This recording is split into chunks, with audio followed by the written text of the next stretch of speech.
AQI 100 मतलब 2 cigarette daily पीना। AQI 200 मतलब 7 सिगरेट डेली पीना।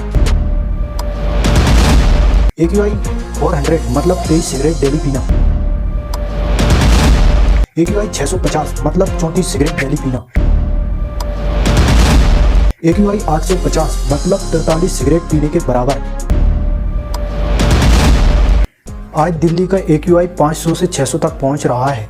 जरा सोचिए क्या हालत हो रही होगी उन लोगों की जो 24 घंटा इस तरह की हवा में सांस ले रहे हैं। आइए करते हैं पोल्यूशन का ब्रेकडाउन आज की इस वीडियो में। आप भी मौसम का मजा लीजिए, आप भी मौसम का मजा लीजिए। क्या बात है सर, क्या बात है सर। नमस्कार दोस्तों, सबसे पहले तो हम ये जानने की कोशिश करते हैं कि पोल्यूशन है क्या। देखिए, जब कोई हानिकारक गैस, केमिकल, धुआं, कचरा या कोई भी चीज़ हो सकती है जो कि हमारे प्राकृतिक वातावरण को नुकसान पहुंचाने लगे तो उसे हम प्रदूषण कहते हैं। आज के टाइम में पोल्यूशन 7 तरह का हो चुका है जिसका किसी को अंदाजा तक नहीं है। जी हाँ, सही सुना आपने, 7 अलग अलग तरह के प्रदूषण जो हमारे वातावरण को पूरी तरह से खराब करने में लगे हुए हैं। इसके बाद वीडियो में आगे करेंगे कि 7 ऐसे कौन कौन से प्रदूषण हैं जो हमारे वातावरण को लगातार खराब करने में लगे हुए हैं। इससे पहले ये जान लीजिए कि प्रदूषण को रोका नहीं गया तो हालात बद से बदतर हो सकते हैं। जरा सोच के देखिए कि यदि हम कई दिनों तक खराब पानी पीते हैं या पोल्यूटेड एयर इनहेल करते हैं तो हमारी बॉडी पर क्या असर होगा, कभी सोचा है आपने? एनडीटीवी के इस आर्टिकल को देखिए। कई जगहों पर पीने के पानी में हेवी मेटल्स जैसे आर्सेनिक, लेड्स, कैडमियम और भी न जाने कितने हानिकारक पदार्थ मिले हैं। ये हमारे शरीर में जमा होने लग जाते हैं और हमारी किडनी की फिल्टरिंग कैपेसिटी को कमजोर कर देते हैं, जिसके कारण किडनी फेलियर का खतरा काफी हद तक बढ़ जाता है। और यदि खराब पानी का लंबे समय तक उपयोग किया जाता है तो इसमें मौजूद बैक्टीरिया, वायरस, फंगी और भारी धातुओं के कारण हमें टाइफाइड, हैजा, पेचिस और यहाँ तक कि कैंसर जैसी गंभीर बीमारियां भी हो सकती है। प्रदूषित हवा में सांस लेने से आंखों में जलन, नाक में जलन, गले में जलन और भी न जाने कितनी समस्याओं का सामना करना पड़ सकता है, जिसकी वजह से हमारी लाइफ स्टाइल पर बुरा असर होने लगता है। अमेरिकन लंग एसोसिएशन के इस आर्टिकल को देखिए। इसमें बताया गया है कि यदि हम ओजोन कण और प्रदूषण में सांस लेते हैं तो इससे अस्थमा के दौरे बढ़ सकते हैं, जिसके कारण हमें हॉस्पिटल में एडमिट होना पड़ सकता है। वीडियो के शुरू में मैंने बताया था कि आज के टाइम में यानी 2025 में प्रदूषण 7 तरह का हो चुका है।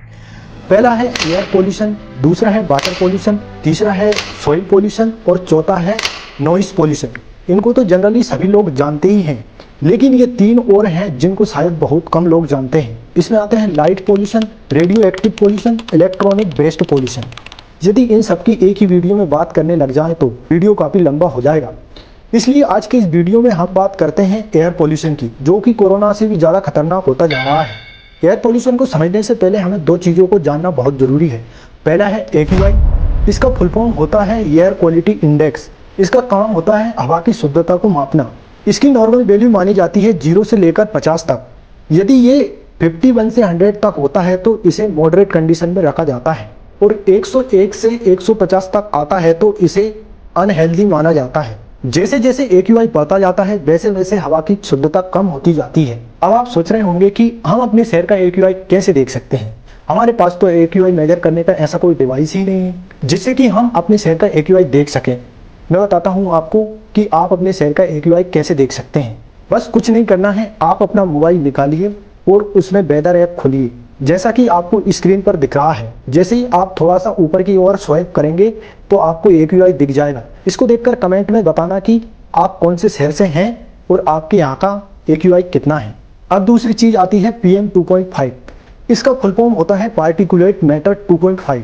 ये हवा में मौजूद उन सूक्ष्म कणों या धूल के कणों को दर्शाता है जिनको हम अपनी आंखों से नहीं देख सकते हैं। ये इतने छोटे होते हैं कि हमारे एक बाल की चौड़ाई से भी लगभग 30 गुना छोटे। ये कण सांस के जरिए हमारे फेफड़ों में जाकर ब्लड में आसानी से मिल जाते हैं। पार्टिकुलेट मैटर क्या होता है? पार्टिकुलेट मैटर ये हवा में मौजूद ठोस कणों और लिक्विड ड्रॉप्स का मिक्सचर होता है। अब बात करते हैं एयर पोल्यूशन फैलता कैसे है और हमारी हेल्थ पर किस तरह से हावी होता है। इसका पहला कारण है हवा। जब हवा चलती है तो धुआं, गैस, धूल और न जाने क्या क्या चीजें एक जगह से दूसरी जगह पहुंच जाती है। इसी कारण एक शहर का प्रदूषण दूसरे शहरों में आसानी से फैल जाता है। दूसरा और सबसे ज्यादा पोल्यूशन फैलाने का कारण है कार, बाइक, बस, ट्रक आदि से निकलने वाला धुआं। इसमें मौजूद carbon dioxide, carbon monoxide, nitrogen oxide जैसी कई हानिकारक गैसें हवा में मिलकर पूरे शहर में फैल जाती है और शहर से घरों में और फिर सीधा हमारे फेफड़ों में। और भी बहुत सारे कारण हैं एयर पोल्यूशन के, जैसे factory, dust particle, crop burning, weather condition, chemicals आदि। और भी न जाने कितने कारण हो सकते हैं एयर पोल्यूशन के। बिजनेस स्टैंडर्ड का 2024 का ये आर्टिकल देखिए, इसमें बताया गया है कि भारत में 1.5 मिलियन मौतें हर साल PM 2.5 प्रदूषण की वजह से होती है। इंडिया टुडे का 2024 का ये आर्टिकल देखिए, जिसमें लिखा है भारत में लगभग 1.72 मिलियन मौतें एयर पोल्यूशन के कारण होती है। और भी न जाने कितने आर्टिकल है एयर पोल्यूशन के, आप देखते देखते थक जाओगे। खैर छोड़ो इन आर्टिकल्स को, जरा ये देखिए कि एयर पोल्यूशन का सबसे ज्यादा असर किन लोगों पर होता है। वैसे तो ये सभी लोगों को इफेक्ट करता है, लेकिन असल में सबसे ज्यादा खतरा किन लोगों को है। इसमें सबसे पहला नंबर आता है 0 से लेकर 14 साल तक के बच्चों का, क्योंकि बच्चों के फेफड़े पूरी तरह से विकसित नहीं होते हैं, जिसके कारण इन पर बुरा असर पड़ता है। बच्चे यंगस्टर की तुलना में 2 गुना ज्यादा हवा अपने अंदर लेते हैं, इसलिए ज्यादा प्रदूषित कण उनके अंदर पहुंच जाते हैं। बच्चों का इम्यून सिस्टम भी कमजोर रहता है, जिसके कारण वे किसी बीमारी या किसी भी इन्फेक्शन से ज्यादा टाइम तक लड़ नहीं पाते हैं। WHO के अकॉर्डिंग दुनिया में हर 5 में से 1 मौत जो 5 साल से कम उम्र के बच्चों में होती है, वह प्रदूषण से जुड़ी होती है। ये प्रदूषित हवा बच्चों में अस्थमा, निमोनिया और ब्रेन डेवलपमेंट में प्रॉब्लम करना जैसी कई समस्याओं को बढ़ा देती है।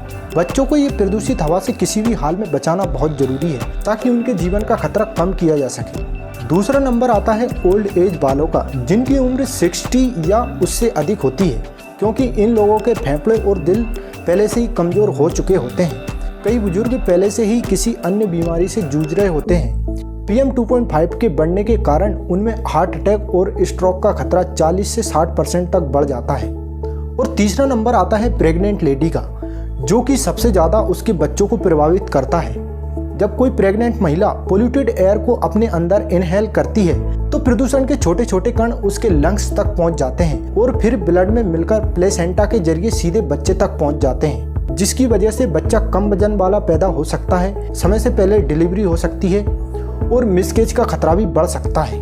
दिल और फेफड़ों के मरीजों के लिए तो ये किसी ब्रह्मास्त्र से कम नहीं है। प्रदूषण दिल की आर्टरीज और नसों में सूजन बढ़ाता है, जिससे अटैक की संभावना काफी हद तक बढ़ जाती है। फेफड़ों में पहले से मौजूद बीमारी जैसे अस्थमा, COPD जैसी बीमारियां तुरंत बिगड़ने लग जाती है, जिसके कारण उनकी डेथ भी हो सकती है। WHO के अनुसार वैश्विक स्तर पर सभी हृदय रोग से होने वाली मौतों में 25% तक की वजह एयर पोल्यूशन को बताया जाता है।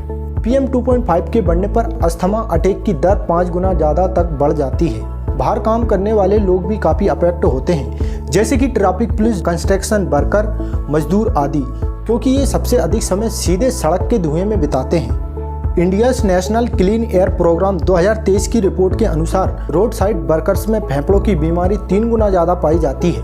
अब सबसे बड़ा सवाल ये उठता है कि क्या एयर पोल्यूशन को कम किया जा सकता है, और करना भी चाहे तो आखिर कैसे? जी हाँ, एयर पोल्यूशन को बिल्कुल कम किया जा सकता है। PM 2.5 और PM 10 को कम करने का सबसे आसान और असरदार तरीका ये हो सकता है कि नियमित पानी का छिड़काव करना, ताकि जो धूल जमी है पेड़ पौधों पर वह साफ हो सके और पेड़ पौधे अधिक से अधिक कार्बन डाइऑक्साइड को सोख सके। सड़क की मशीनों से वैक्यूम सफाई, कंस्ट्रक्शन साइट को नेट से कवर करना। इंडियन NCAP की रिपोर्ट के अनुसार दिल्ली NCR में 30 से 40% तक का प्रदूषण सड़क की धूल से आता है। सिर्फ रोड साइड डस्ट कंट्रोल करने से PM 25% तक कम हो सकता है। इंडस्ट्रीज में कंटिन्यूअस एमिशन मॉनिटरिंग सिस्टम होना चाहिए। कोयले की जगह गैस और बिजली का उपयोग करने से भी एयर पोल्यूशन को कम किया जा सकता है। फैक्ट्री की चिमनी में इलेक्ट्रोस्टैटिक प्रेसिपिटेट लगाना। UNEP की रिपोर्ट ये कहती है कि ESP लगाने से धूल और PM का उत्सर्जन 95% तक कम किया जा सकता है। हरे क्षेत्रों को बढ़ावा देना, सड़क किनारे पेड़ पौधे लगाना, पार्क और हरित पट्टियों को बढ़ावा देना, छत पर गमले आदि लगाना। नासा के अनुसार घने हरे पेड़ पौधे PM 2.5 को 20 से 30% तक कम कर देते हैं। पीपल, नीम, अर्जुन, जामुन और बनियान ट्रीज सबसे अधिक प्रदूषण सोखते हैं। पब्लिक ट्रांसपोर्ट को बढ़ावा देना, जैसे मेट्रो, इलेक्ट्रिक बसें, साइकिल लेन आदि। कूड़ा कचरा जलाने पर प्रतिबंध लगाना। यदि आप दिल्ली जैसे शहरों में रहते हैं तो N95 मास्क का उपयोग जरूर करें। घर के बाहर पत्ते या कचरा जलाने से अवॉइड करें। Room air purifier HEPA filter का यूज जरूर करें। ये था एयर पोल्यूशन का ब्रेकडाउन वीडियो। यदि ये वीडियो आपको इन्फॉर्मेटिव लगा हो तो शेयर कीजिए, वीडियो पसंद आया हो तो चैनल को सब्सक्राइब जरूर करें। फिर मिलते हैं किसी नए वीडियो में किसी नए टॉपिक के साथ। बहुत बहुत धन्यवाद।